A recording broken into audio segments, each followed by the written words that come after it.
और साथ साथ जय भीम, नमो बुद्धाय। देखिए, आप लोगों को विचित्र नाम मिला होगा, एक शूद्र शिवशंकर सिंह यादव। ये नाम भी आपको बता दूं, गूगल पर अभी भी पूरे यूनिवर्स में अकेला नाम है। गूगल पर डालिए तो बहुत कुछ आपको मिल जाएगा। इसके बाद आगे कुछ नहीं बोलूंगा। यूट्यूब, फेसबुक, गूगल पर आप बीटा AI से पूछ लीजिए, ग्रोथ से पूछिए कि मैं क्या कर रहा हूँ, वो सब बता देगा मेरे बारे में। अब हम आते हैं थोड़ा सा आज के इस जो सम्मेलन हुआ है, इस पर भी कुछ हम थोड़ा सा प्रकाश डालना चाहते हैं।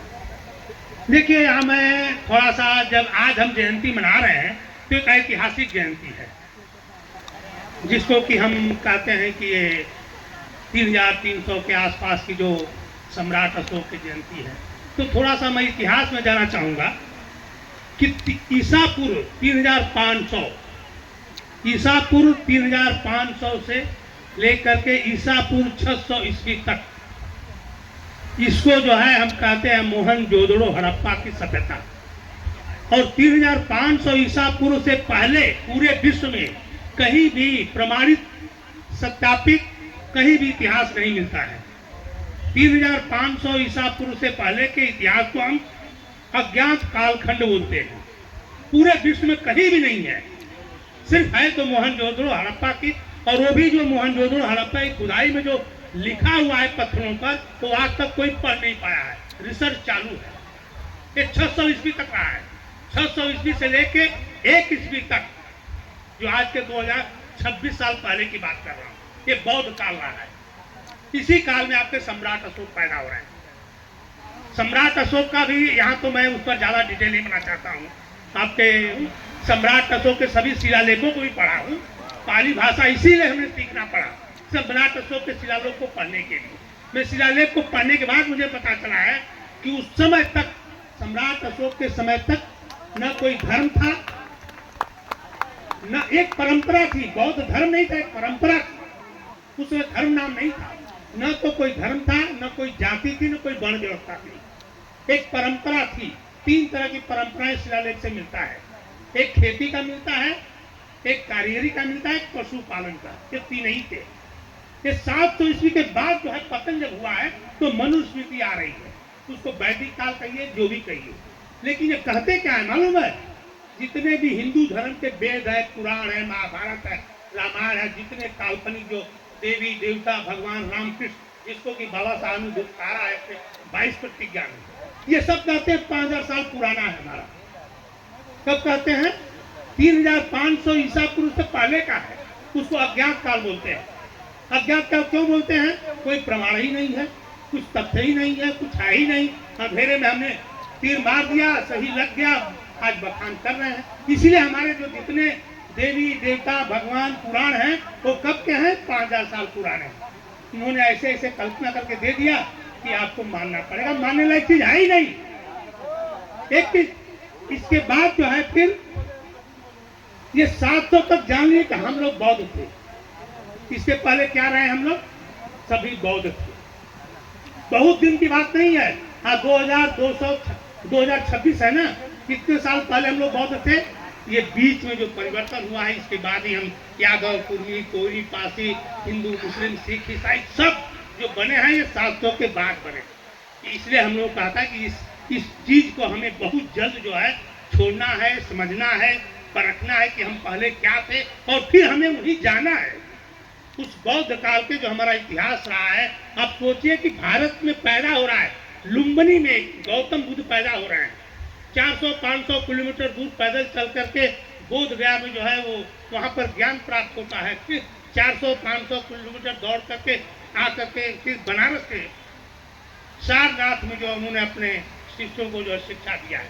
और बौद्ध काल का जो शासन रहा है, वो भारत के अलावा सोचिए कि पूरा आधा एशिया, जापान, श्रीलंका पूरा फैला हुआ था। सोचिए कितना बड़ा साम्राज्य भारत से पैदा हुआ, दूसरे देशों में फल फूल रहा है, और यही खत्म कर दिया गया। खत्म करने के प्रमाण के सामने आज हम लोग बैठे हैं। कैसे खत्म हुआ आपके सामने दिख रहा है।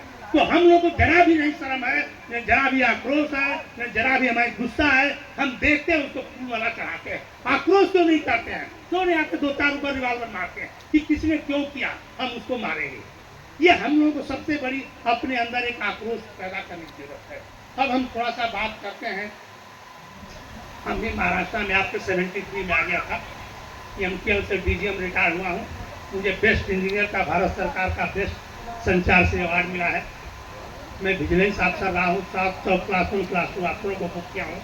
2 साल CBI में रहा, वहाँ भी अवार्ड मिला हूँ। मैं लाइफ में पढ़ाई से लेकर नौकरी तक जहाँ भी रहा एक अच्छे और एक नंबर 1 पर रहा। मैं आपको बता दूं कि बौद्ध का, मैं खुद अपने नायगांव में बौद्ध एक पंचशील बौद्ध विहार खुद ओपन किया हूँ 4 साल पहले का। मैं वहां भी देखता हूँ, लेकिन दुर्भाग्य यह है, मैं देखिए यहाँ खोला तो हूँ, लेकिन मैं खोल के पछता भी रहा। पछता क्यों रहा हूँ मैं? मेरी इच्छा ये थी कि महार बौद्ध के अलावा जो चमार है, मातंग है, ढोर है, आगरी है, कोली है, ये लोग आएंगे। कितना कोशिश किया, कितना प्रयास किया, न हमारे लोग उनके पास जा रहे हैं, न वो हमारे पास आ रहे हैं। ये दूरी को कैसे खत्म होगा, कब खत्म? यहाँ मैं जानता हूँ कि मुश्किल से 1-2 तो हमें पता नहीं है कि 1-2% भी चमार और मातंग ढोर तो नहीं होंगे। भले OBC हो जाएंगे, उत्तर भारत के लोग 150-100 लोग होंगे, भी मैं मानता हूँ। उत्तर भारत के होंगे, यहाँ जरूर होंगे, हर जगह। कि उत्तर भारत में जितना तेजी से बौद्ध फैल रहा है, ये मत समझिए कि बौद्ध दीक्षा लेना ही एक बौद्ध बनना है। अगर हिंदू धर्म का जो आदमी तर्कशील हो गया, तर्कवादी हो गया, तर्क करने लगा, वो बौद्ध हो गया। कोई दीक्षा लेने की जरूरत नहीं है। हमारा मिशन है पहले शिक्षा, बाद में दीक्षा। अगर सही शिक्षा मिल गई तो दीक्षा की जरूरत ही नहीं है। मैं थोड़ा सा बौद्ध के बारे में बताता हूँ। देखिए, गौतम बुद्ध का एक पहला चीज है अत्त दीपो भव। अत्त दीपो भव का ये पूरे आप कहीं भी किसी को भी बताइए, इवन ब्राह्मण को भी, क्षत्रिय को बताइए ना, तो बहुत प्रभावित होता है। हम बताते नहीं, सबसे बड़ा दुर्भाग्य, हम उसको समझाते नहीं हिंदी में। अत्त दीपो भव, अपना प्रकाश स्वयं व्यक्त करो। गौतम बुद्ध ने कहा है कि जो मैं लिख रहा हूँ, जो मैं कह रहा हूँ, जो पढ़ रहा हूँ, उसको तुम सत्य मत मानना। कितनी बड़ी बात। आज कोई कहेगा कि हम जो लिख रहा हूँ उसको सत्य मत माना, लेकिन गौतम बुद्ध ने कहा उस चीज को कसौटी पर कसो तभी मानो। एक बहुत बड़ी बात है। अत्त दीपो भव पूरा सारांश है बौद्ध धर्म का। दूसरी बात है सत्य अहिंसा। अब तीसरी जो बात है, जो गौतम बुद्ध के जो जिसको हम त्रिन रत्न कहते हैं, आप जिसको की बड़ी लंबी चौड़ी आप पाली भाषा में बोलते हैं, मुझे तो वो भी ऐतराज। हम तो अपने यहाँ ज्यादा बौद्ध बिहार में उत्तर भारत के लोग आते हैं, तो हम सब हिंदी में बताते हैं, क्योंकि उनको पाली समझ में आता है नहीं। हिंदी में समझाते हैं, समझ जाते हैं। तो पहले है कि बुद्ध के शरण में जाओ, बुद्धि के शरण में जाओ। दूसरा है बौद्ध धर्म के शरण में जाओ। तीसरा है संगम, संगठन में जाओ। इसी को बाबा साहब ने 3 कहते हैं ना, शिक्षित करो, संगठित रहो, संघर्ष करो। इसके बाद फिर जो है आपके 4 यूनिवर्सल सत्य है, उसको आर्य सत्य आप बोलते हो। दुख है, दुख है। अगर आप इंसान पैदा, दुख है। मैं कोई हिंदी में समझा रहा हूँ तो गलत तो नहीं बोल रहा हूँ ना, क्योंकि आप लोगों को पाली में आदत है। दुख है, दुख है, ये 100% यूनिवर्सल सत्य है। तो फिर दुख का कारण है। कारण तो बहुत बड़ा प्रॉब्लम हो रही है, मैं देखता हूँ। मेरा रिसर्च है, कारण पर ये होता है। जो कारण है, यानी कि आपके परिवार में माँ बीमार है, बाप बीमार है, पति बीमार है, कोई ना कोई तकलीफ है, कोई ना कोई का एक्सीडेंट हुआ, कुछ भी हो गया, तो सबसे पहले कारण ढूंढिए आप। और कारण किसमें ढूंढिए? अपने आप में। सबसे पहले कारण कहाँ ढूंढिए? अपने आप में, कि मैंने कहीं अज्ञानता में, अज्ञानी में, मतलब बिना जानकारी कहीं किसी के साथ अपराध तो नहीं किया, किसी को दुख तो नहीं पहुंचा, किसी को कष्ट तो नहीं पहुंचा, किसी को कुछ अपमान तो नहीं किया। पहले अपने आप में ढूंढो, इसके बाद दूसरे में गलती निकालो, दूसरे में कारण ढूंढो। हम लोग क्या करते, सिर्फ दूसरों में कारण ढूंढते हैं। अरे हमारी नसीब खराब है, कभी नहीं ढूंढता अभी कि हमने अपराध क्या किया। सबसे पहले कमी यही है, हम कारण को, गौतम बुद्ध को तो मानते हैं, लेकिन सही में उसको फॉलो नहीं करते हैं। पहले अपने आप में कारण ढूंढिए, कारण मिल जाएगा आपको, 100% कारण मिलेगा। दुख है, दुख का कारण है, फिर निवारण है। निवारण को उन्होंने अष्टांग मार्ग बताया है। तो हम कहते हैं 1, 2, 3, 4, 5 और 8, जो 8 लाख चीजों को रख लो। इसी को बाबा साहब ने 22 प्रतिज्ञा बोला है। मैं 22 प्रतिज्ञा बहुत जोर देता हूँ। मैं अभी इस बार अपने बौद्ध धर्म 22 प्रतिज्ञा लगाने जा रहा हूँ। आप बताइए कि गौतम बुद्ध के 3300 साल के आसपास के चीज को हम मान रहे हैं, जान रहे हैं। गौतम बुद्ध के बात को हम मान रहे हैं, तो बाबा साहब ने 1956 में जो चीज दिया है, जो सबका निचोड़ दिया, उसको क्यों नहीं मान रहे हैं? क्या कारण है? 22 प्रतिज्ञा क्यों नहीं हम फॉलो करते? मैं किसी भी बौद्ध विहार में जाता हूँ, RPI में गया, कहीं भी जाता हूँ, किसी भी ऑफिस में, कहीं मुझको 22 प्रतिज्ञा देखने को नहीं मिलती। आखिर क्यों? कुछ तो कारण होगा। ये भी कारण आपको ढूंढा है, बौद्ध को मानते हो तो क्या कारण है? अगर आप कारण मालूम करना चाहते, ये भी तो कारण है ना। दुख है कि नहीं है कि बाबा साहब की 22 प्रतिज्ञा नहीं अपनाई जा रही है? दुख है। तो इस दुख का कारण क्या हो, पता लगाइए आप लोग, तब पता चल जाएगा क्या कारण है। कारण मुझे अब पता चला, पहले तो नहीं था, पहले तो था कैसे क्या हो। लेकिन अब तो क्या है कि 22 प्रतिज्ञा अगर यूपी बिहार में कहीं बोल दो तो FIR दर्ज हो रही है। महाराष्ट्र में तो हमें लगता है नहीं होगी, क्योंकि हम लोग यहाँ बोलते रहते हैं, कराते रहते हैं। लेकिन यहाँ क्या तकलीफ है 22 प्रतिज्ञा में? तो मैं तो चाहूंगा कि हर बौद्ध विहार में हर जगह 22 प्रतिज्ञा की जानते हैं आपके बौद्ध की जितनी भी चीजें, जो भी 22 प्रतिज्ञा में 10, 12, 15 की जो बाद में लिखी गई है बाबा साहब के द्वारा, वो हर धर्मों में है। हिंदू भी इसी बात को कहता है, मुस्लिम भी इसी बात को कहता है, ईसाई भी कहता है।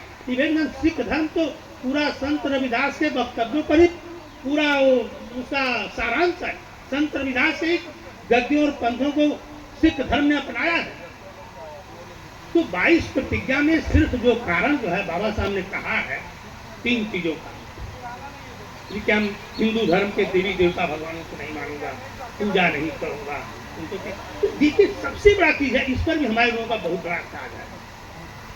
और दूसरी चीज एक और बता दूं, मैं जो अनुभव कर रहा हूँ, हमको उत्तर भारत में भी काफी कुछ हम लोग अभी बौद्ध की तरफ जा रहे हैं। रंजन यादव लोग भी अभी जय भीम बोल रहे हैं बौद्ध को, यहाँ तक कि बौद्ध से शादी करना शुरू कर दिया, ब्राह्मणों का बहिष्कार हो रहा है, तिरही खत्म हो रही है, शादी ब्याह हो रही है। तो देखते हो सोशल मीडिया पर काफी कुछ, लेकिन महाराष्ट्र में क्यों नहीं हो रहा है?